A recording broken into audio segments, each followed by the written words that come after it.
சிறையில் போகாமல் FBI-யை ஏமாற்றி மறைந்த ஒரே கடத்தல்காரன் இவரைதான் உலகம் டிபி கூப்பர்னு சொல்கிறது.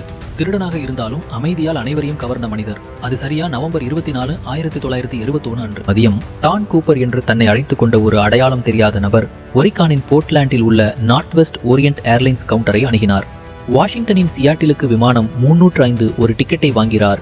FBI வரலாற்றில் தீர்க்கப்படாத பல வழக்குகளில் ஒன்றின் தொடக்கமாக அது இருந்தது. கூப்பர் நடுத்தர வயதுடையவர். கருப்பு அட்டாச் கேஸை எடுத்துச் சென்று கருப்பு டை மற்றும் வெள்ளை சட்டையுடன் கூடிய வணிக உடையை அணிந்திருந்தார். அவர் போயிங் 727 விமானத்தில் பயணிகளின் பின்புறத்தில் ஏறினார். 1/3 நிரம்பிய அந்த விமானத்தில் 36 பயணிகள் இருந்தனர். அது திட்டமிட்டபடி பிற்பகல் 2:50 மணிக்கு போர்ட்லாண்டிலிருந்து புறப்பட்டது.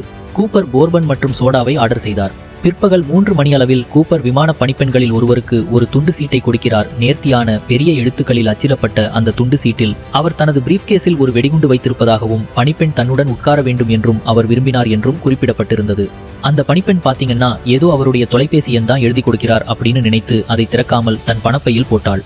கூப்பர் பாத்தீங்கன்னா அந்த விமான பணிப்பெண் அருகாமையில் சென்று, மிஸ், நீங்கள் அந்த துண்டு சீட்டை பாருங்கள், என்னிடம் ஒரு வெடிகுண்டு உள்ளது என்று சொன்னார். அதிர்ச்சி அடைந்த பணிப்பெண் துண்டு சீட்டை படித்த பிறகு கூப்பர் அவளை தன் அருகில் உட்கார சொல்கிறார். அந்த பணிப்பெண்ணும் கேட்டபடி செய்தாள்.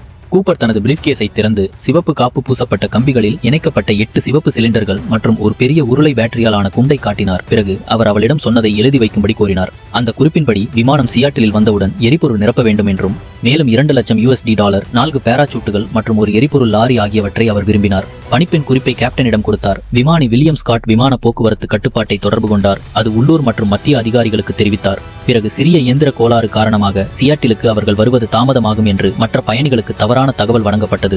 கூப்பரின் பேராசூட்கள் மற்றும் மீட்கும் பணத்தை தயாரிக்க காவல்துறை மற்றும் FBI போதுமான நேரத்தை அனுமதிக்க விமானம் சுமார் 2 மணி நேரம் புகேட் சவுண்டை சுற்றி வந்தது. பார்ட் 2 அடுத்த வீடியோவில் பார்க்கலாம். வீடியோ பிடிச்சிருந்தா லைக் பண்ணுங்க, சப்ஸ்கிரைப் பண்ண வந்த உடனே பண்ணுங்க. நன்றி நண்பர்களே.